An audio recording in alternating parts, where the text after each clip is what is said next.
Hey, everybody, and welcome to my review for Zack Snyder's Justice League. So, yeah, it's a little bit of a take from the norm, but I like these types of movies, and I thought, why the hell not? Let's go ahead and just talk about this. So, right away, I'm going to say there are going to be spoilers, or maybe I should go that way.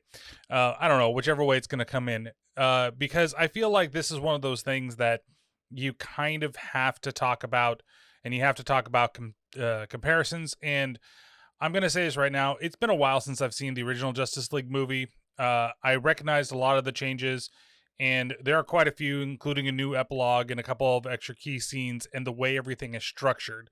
So, if you haven't seen Zack Snyder's Justice League, I totally understand. It is long. It is 4 hours. I did it over 2 days.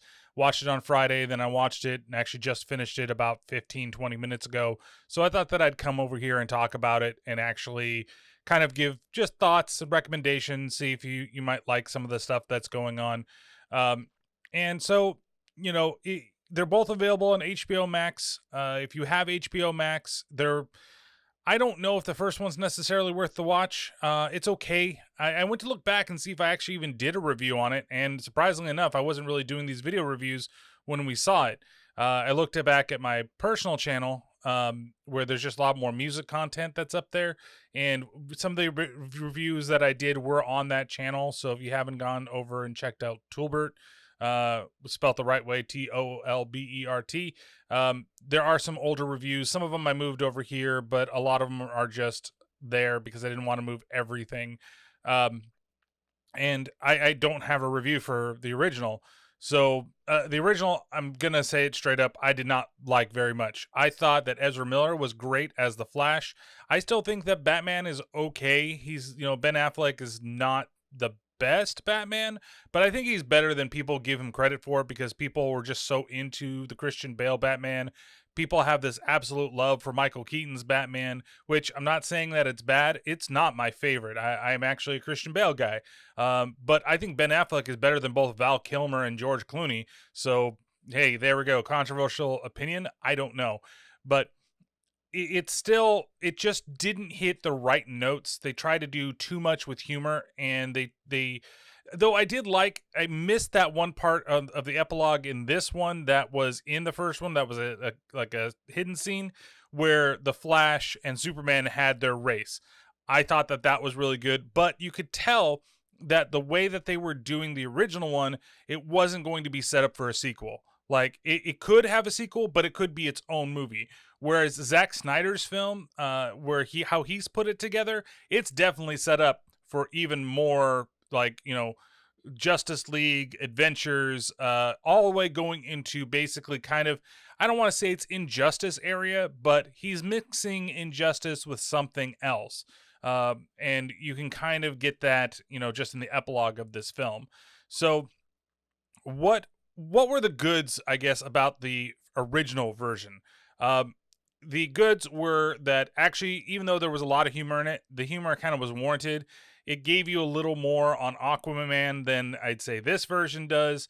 The same as the Flash is about the same, but the Flash isn't as much of a goofy character. I felt he was a lot goofier in Justice League than he is in the original cut versus the director's cut. And they had some, some of the action scenes were pretty good. And that's really about it because everything else was just not that great. Like, it wasn't terrible to the point that'd be like, oh, it's the worst movie of all time. Don't go spend your money on it. Don't go watch it. Even if it's free, they should pay for it. No, it was better than Batman versus Superman. And that's Zack Snyder right there. And it makes me wonder if there would be a Zack Snyder cut of Batman v Superman that might be better than what actually came out. I don't know. And I think that really people thought, at least I think the producers and the studio probably thought that was just like a little darker than it needed to be. And so that's why when he left the project, for unfortunate circumstances, that they made it lighter than it needed to be. You bring in Joss Whedon, and he does a bunch of reshoots, and he puts in a bunch of humor into it, and then there you go. You've got Batman v Superman, and you get the Russian family in it, and that's what you get for that type of movie. Um, so it just comes out as kind of a, you know, eh, movie. It's not bad. It's not good. It's just right there. It's a movie, and people are going to compare it to the Marvel stuff. One, because Joss Whedon comes into it, and two, because Marvel is so big with their movies. And Marvel does a really good job of making things serious and funny, but the funny stuff is not funny in like goofy, or it's an obvious joke that they're trying to make in there. It's kind of like, because we've grown with those characters and we've built those type of characters from the beginning. And I'm not trying to be a Marvel fanboy here, but when it comes to theatrical movies, I do think that they have the upper hand currently, right? Back in the 90s and the 2000s, DC wins hands down. I don't care, but DC never went to other types of characters, right? They went with their bread and butter. You got your Supermans and you got your Batmans, but they never really went outside of that. They tried a couple little things, but it never was what Marvel did, where Marvel took a bunch of people that you never heard of or you didn't see much of. Like, I was a big Iron Man guy when I was growing up as a kid. Iron Man was my favorite character. I loved the old animated series more than I liked X-Men, more than I liked the Fantastic Four series, more than I know it's blasphemous to say, and I don't think it was around very long, but I loved Iron Man. That was like the guy. And so when they were making an Iron Man movie, I was like, holy shit, I'm finally going to get to see Iron Man in the theaters. Oh no, I hope it's not like Daredevil or the other ones. And I know a lot of people like Daredevil. I get it. I just don't like it. Don't like it at all. I did not like the original Ghost Rider that much. And that's another character that I read a ton of when I was a kid, because I liked the whole thing, because it was the closest thing to horror, me with skeletons and especially the whole Spirit of Vengeance thing and all that fun stuff. It's great. And even with Blade, I'm not a big fan of the Blade movies. They're okay to me, but and then there's a lot of other just garbage that was out there that Marvel, because they needed the money, they just sold the rights to, and they made a bunch of movies. I mean, you can look at the original Captain America and the original Punisher with Dolph Lundgren. They're just terrible movies. They're absolutely terrible. And at that time, DC is fucking killing it. So you didn't know what you were going to expect. And so they took these characters that maybe some people were really familiar with and maybe others were not so familiar with, and they made a franchise out of it. The Incredible Hulk, everybody knows, and that's for some, it's one of the weaker ones. I really enjoyed the one with Edward Norton, and I think everybody should see it. It does have a little bit that kind of connects everything, and I think that you could probably, if you're trying to do like the MCU whole watch, you could skip it, but it's still another character that I never thought would be on the screen. And, the Fantastic Four movies had happened, and I was also a big fan of Fantastic Four, and that was the other one I was going to worry, is this going to be a Fantastic Four movie? Because the first one was okay. I mean, Michael Chiklis was probably the best thing about it, and maybe, Chris Evans as, Johnny Storm. So it's interesting.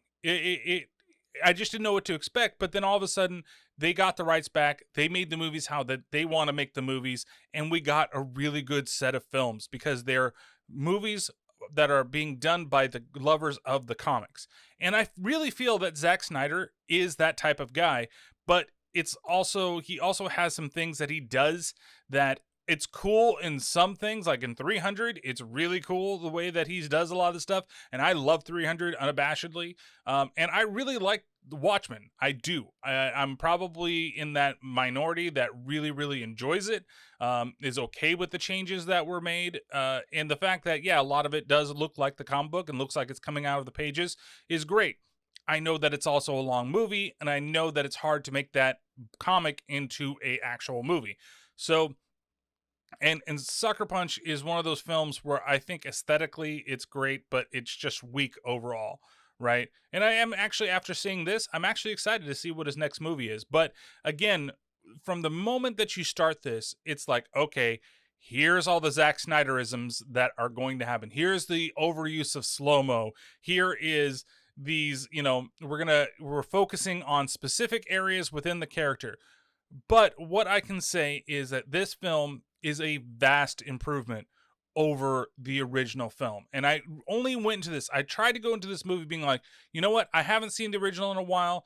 I know I didn't like it very much, but I'm going to try to hold this to whatever it is that he's trying to do here. So I really, in the beginning of it, I was really like, uh-oh, here we go. There's all this Zack Snyder stuff. But then as the movie went along, I was like, wow, he really is trying to understand the characters, and he's really trying to give everybody and each character its own like purpose and limelight for the ones that we don't really know right now. We know Batman, right? And we know kind of bit about Wonder Woman. And Superman, of course, at this point is dead because of Batman v Superman. Okay. And so when you get in this, I remember the biggest thing that I was upset about when I saw the original one was Cyborg is fucking useless. I remember thinking that. I remember thinking that I'm interested in why this character is even a part of the Justice League at this point. Why don't we put Martian Manhunter in this movie? Why don't we get, somebody from the Lantern Corps to come in and we get a Green Lantern all of a sudden? Why wouldn't we have that in the Justice League? And then now after seeing Zack Snyder's cut, I understand why. Because honestly, he really is the heart of this movie. It's, Superman makes whatever he needs to do to be Superman, and he saves the day, of course. That's what he's there for. And really, his role is kind of like in the original one. So there's not a whole lot that's different, other than there isn't when he comes back, and I think I'll talk about that in just a second. But for Aquaman, I think he kind of gets relegated back a little bit. Like, he was more up in front in the original version of the Justice League. Whereas in this one, he's there, but he also doesn't get like the one-liners that he got in the first cut of this movie. He's more cautious. He's still wary about working with anybody. He still doesn't know, like, he's being thrown into this and he does care, but he has this attitude of, I'm just doing this to do this, which is fine. It's perfectly fine for it. And I think that leading into Aquaman, the actual film, I think that it's better because you still get some of that, but it's more character building. And I think that maybe this was cut with that in mind. And with Cyborg, you really have nothing else. And you don't have anything for the Flash either. And I feel like both of those characters actually get a little more of the limelight than any of the other characters do. It's more with Cyborg than it is with the Flash, but what the Flash is able to do towards the end of the movie, it makes that character much more worthwhile to have in the film than I think even the original one, though they did spend a lot of time because they were just, I guess, maybe trying to build him out a little bit. I'm not really sure. So the big thing, though, is that Cyborg gets so much more story, and I end up really liking the character and the acting. And I'm sorry if I forget the actor's name. It's just escaping me right now, and I really don't want to look it up on the phone while I'm in the middle of doing this. So he does such a better job, or that he's allowed to breathe a little more in the scenes that he's given in this, that I really enjoy the performance and I enjoy the character so much more. And again, like I said, it makes sense why he's in this film. It makes sense why he's a part of it. The other thing that I really liked is the way that they kind of switched Steppenwolf around, where Steppenwolf in the original was just, he's the one, he needs the mother boxes. It's all him. He just has to get them, and they're more like a MacGuffin than anything else.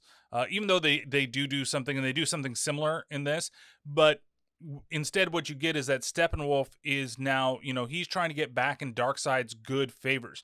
And that's what I was waiting for in the original. If the original had an ending sequence where we saw Darkseid and we set up stuff, I was waiting for it for the whole time, and you don't get any fucking Darkseid. I'm like, this is all set up to introduce him as a big bad, for you to see exactly what is going on with him, and there's no setup for it. He gets completely removed from the movie. I think he gets talked about a little bit, but the scene in kind of explaining the idea of the mother boxes and them coming to it, it's all Steppenwolf in the original one. Here, it's Darkseid, and Darkseid gets his ass kicked by the people, the protectors of Earth.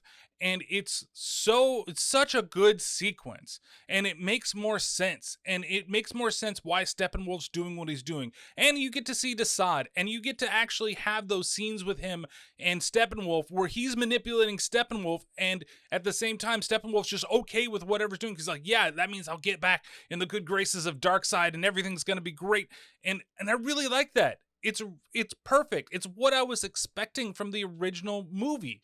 I was expecting them to try to set up just like Marvel. And maybe they thought, well, Marvel's doing this thing with Infinity War and they're going to be doing this thing with Thanos, and we don't want to be seen as doing the same type of thing. No, do it. It's fine. You need to have something like that to get people interested in your franchise. Personal opinion here. I think that Darkseid is a great character, and you don't have to kill him off. That's the thing. You do not have to do that. You could just have him be a presence, and that's what it feels like in this movie, is that he's going to be coming, and what can we do to stop him? Like, we've just started the fight. There's going to be more to come. It's like Tony Stark having his vision and why he created Ultron. It's that type of thing, and Batman is kind of in that Tony Stark type of, mindset or position for the rest of, if they were to ever make any more of these. And I really feel like after watching this that Zack Snyder should be given the reins to do another one. And if he does it like this, just not 4 hours fucking long, that's my biggest complaint about this. It could have been shrunk down to, you could have cut an hour out of stuff. But again, I think that if they had originally done it, and I don't know why they decided not to do it, but do it as a mini-series, instead they just left it in 6 parts, maybe 7. 7 parts if you include the epilogue. I think that's the 7th part, because the 5th part is where Superman comes back. The 6th part is actually finding Steppenwolf, and then you have an epilogue. So I think that some of the stuff in the beginning could have been cut to get you more of the later stuff.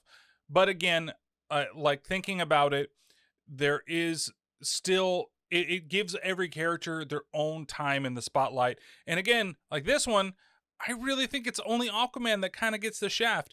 And honestly, I'm kind of okay with that. Like, I don't feel that he necessarily, like, he gets a big part in the beginning, and you get Willem Dafoe back as, I think, Volcom, to where he, kind of entices him to join the fight. And then you do get a portion where he's going to come in. And then you go into Cyborg. And after that point, it's all just kind of, he's just there to help fight after that.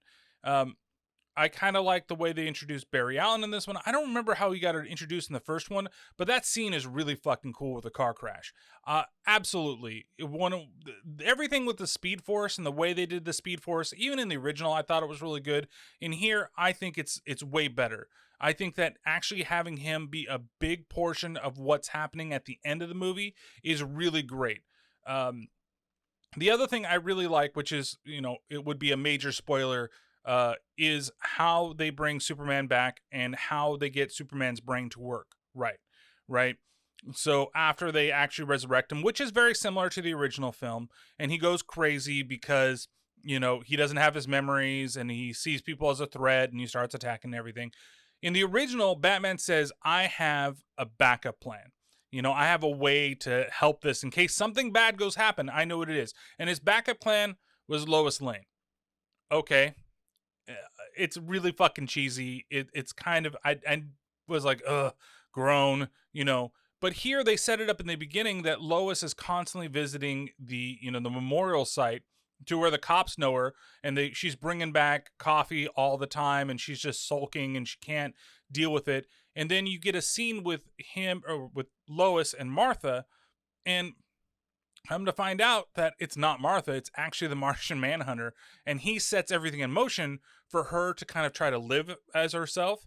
And then she goes on the last day to visit it one last time, and she's already been there. And then when Superman shows up, she, this is a little bit of your Deus Ex Machina moment on this part, but she manages to show up once there's a big bunch of commotion that's going on. And I like that better. I like that better than her just being kind of a pawn in Batman's scheme to, hey, this is what we're going to do to get this going, and how we're going to, advance the way the movie works, to be like, okay, we're going to save everything. And then it kind of works the same, goes back to the farm and does what it needs to do. So Um, Overall, I don't want to break everything bit by bit, and I don't want this to be a podcast, like an hour long episode or something of this. Me just breaking down. Let me talk about this. Let me ask you something. But I think that the negatives that I would have is that it needs to be a little shorter. It should have been cut down more, but I get it. The vision the way it is. The 4:3 ratio. I get that you want to have it for the IMAX ratio. I guess this is the IMAX ratio, but it really it's not a huge gripe. It's just a minor gripe that I'd like to have it like completely widescreen. But you get used to watching 4:3 after a while. I watch a lot of old TV shows in 4:3, so it really doesn't bother me so much. Like watching The Simpsons on Disney Plus, you put it in 4:3 and everything's fine. It's not like they try to do like a WandaVision thing. Or I remember the first Blu-ray edition of The Dark Knight, where the parts that were added that were the IMAX parts all of a sudden shrink in, and then you go to the next scene and it opens out. So I do appreciate that, but I wish it kind of been fully done in widescreen. I think that you spend a little bit too much time getting the team together and doing all of that. I wish that could have been a little bit shorter. There's a couple of things where the CG is still a little wonky. I really like the way Steppenwolf looks. If I could fucking talk. But there's not a whole lot. And then a lot of, actually, some of the negatives are, Zack Snyderisms. There's a scene where Batman fires the cannon from his Batmobile, or his Bat assault tank, or whatever the fuck you want to call it.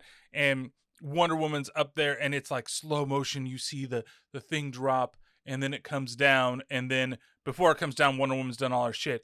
But it's just like, okay. And then Gal Gadot, like, Wonder Woman, again, is actually fun and entertaining in this, but I think that I'm kind of going along the lines of she's not the best actress in the world. While she embodies Wonder Woman very well, there's some scenes in here where it's just kind of like there just needs to be a little bit more even emotion, and there isn't any emotion, and that's a little bit of a negative for me. Not to like knock her, and it could be direction, it could be a lot of things, but it's definitely a better Wonder Woman than you get in 84. So hey, Wonder Woman's back and kicking ass, and she has one of the best scenes in the whole movie. That's right in the beginning, with her taking out a bunch of terrorists. That is absolutely fantastic. So the good things in the film: Cyborg, much better, much better character. The whole struggle with his father, when he has to watch what his father tries to do to the box, and what happens to him. It's tragic, but he becomes a much better character, and he's a lot more integral to the plot than he was in the original film. So I commend the way they've done it. Ezra Miller as the Flash, still fucking awesome. Not as like cheeky, not as funny. Still has his moments. He's still kind of an awkward boy for that, and because it seems like he's a young Flash, but he gets some really great scenes. And the scene where he does what he does to help stop the Unity from coming together and the mother boxes, it is beautiful. It's absolutely beautiful. I love the way that it looks. I love the way that it was done. It's great. Then just Steppenwolf, the way that he's portrayed in this is so much better, and the plot lines, it seems like it's more connected than just, okay, he's doing this, we need to stop him, everybody get together. There's a bigger overarching reason why he's doing these things.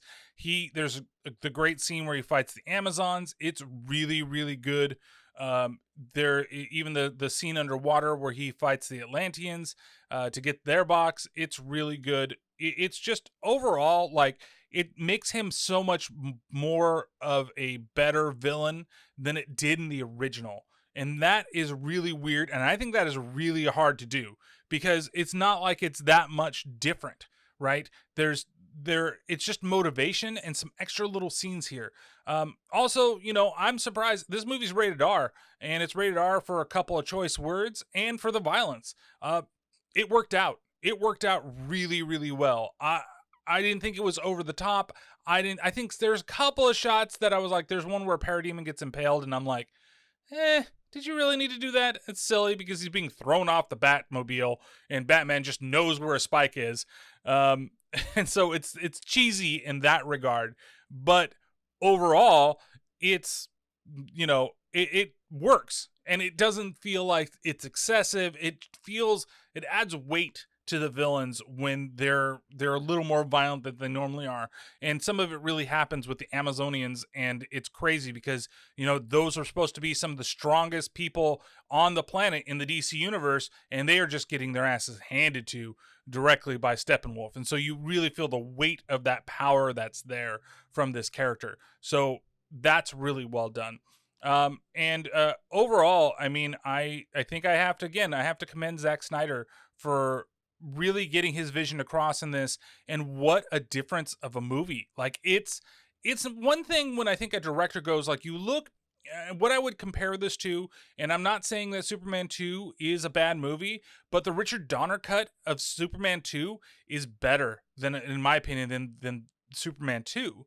And you look at that, and that's what this is. It's weird how it's rare that I think that you get a director's cut that makes the movie this much better. And this one does. It really does. And, I think the original, if I had rated the original, I would have rated it 2 out of 5 parademons.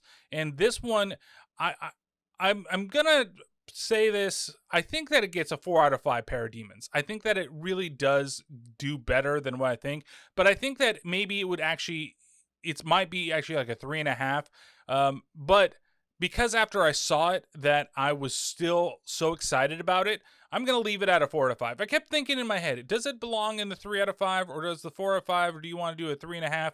No, I'm going to leave it in the 4 out of 5. I think that it's really fun. It's really good. It gets a little bit of lulls. You know how good this movie is when you have, especially nowadays, when you have movies, I like to take notes sometimes if I'm going to do like a review like this, or if I'm going to, do something a little later. Sometimes I'll look up stuff if I'm interested in characters or settings, or I think I missed something, so I want to look it up, and I'll do it while the movie's going, and I'll have something there. I do get distracted sometimes when it is, I'm watching things. This, I watched it without really looking at anything. I didn't take any notes. And everything still feels really fresh in my head. So I think that's why it deserves a 4 out of 5. So if you have seen the movie, and there's a lot of other stuff I haven't spoiled. I mean, there is a nice epilogue sequence. I will say that Jared Leto comes back as the Joker, right? But they made it seem like in the trailers that, he's going to be a big part of it. It's the epilogue scene. It's at the end of the movie. You're not going to see it till the very end. And you know what? It's a lot more low key than what he did in Suicide Squad. And honestly, in Suicide Squad, I didn't think it was that bad. I think the rest of the movie was worse because I think that the Joker was meant to be a big part of that. So again, that's another movie where I'd like to see a director's cut where see all of Jared Leto's stuff put back into it. And then I can make an actual assumption, wow, this role was shit. Wow, he was shit. I think that in here, he's not the greatest, but I think it's a better version of the Joker than what we got in that. And I like the sequence between him and Batman in the epilogue. And there's one line that Batman says, and where you get the one F-bomb in the whole movie that is really powerful, really great. I really want to actually see, like I said, I want to see another Justice League movie. After watching this, I want Zack Snyder, I want him to be hired back. I want him to be given full reins. I want him to make a Justice League movie the way that he wanted to make it, but just don't make it 4 hours long, man. Like, make it nice. If you're going to do it like a 4 hour long, go ahead and release it back on HBO Max and do it again this way. This was perfectly fine. I don't mind if you're missing people of the cast. I don't care if you decide to hire somebody else to play Batman. Do what you need to do, but we really need the other stuff. I think that we need the Ezra Miller Flash movie. I'm totally down with that. I know we're going to get another Aquaman movie that's going to be another James Wan Aquaman. Okay, that's fine, but I really want to see Cyborg get something. Like, he needs to do something else, especially after this. He's so much of a better character that it makes me want to see more about him. And really, there's a really big heartfelt moment with him that really hit close. And I was very, very surprised that after seeing the original, that this is the response that I got for that movie, for that character, I should say. So Thank you very much for watching. If you liked what you saw, make sure that you hit the subscribe button down below, and make sure if you want to ring the bell so that you're notified whether or not new episodes or new reviews are going to be coming up. Also, make sure to check out the podcast, and there's going to be a podcast video that should either be up or will be up soon, but it's available right now on all your favorite streaming platforms for podcasts, so iTunes, Spotify, Podbean, all those fun things. I bring on friend Paranormal Pat, and we talk about RoboCop. And so we did video for the podcast as well. So if you want to watch us do it, and I'm going to try to gussy it up so it's a little more involved than just you watching two people, talk about it. But that might take a little bit longer time than I thought, and I really want to do the Justice League stuff first, so probably later this week. And then when we go to I do the Starship Troopers episode with Back in Time podcast, that will also go up, and we'll put that up here on YouTube for everybody to sit back and watch, and that's gonna be closer to what I did for the Halloween review that we talked about. So again, thank you guys for watching. Make sure that you check all the other stuff down in the all the socials down in the notes below, and I'll catch you guys next time on another one of these reviews. So thank you guys very much for watching, and we'll chat with you later.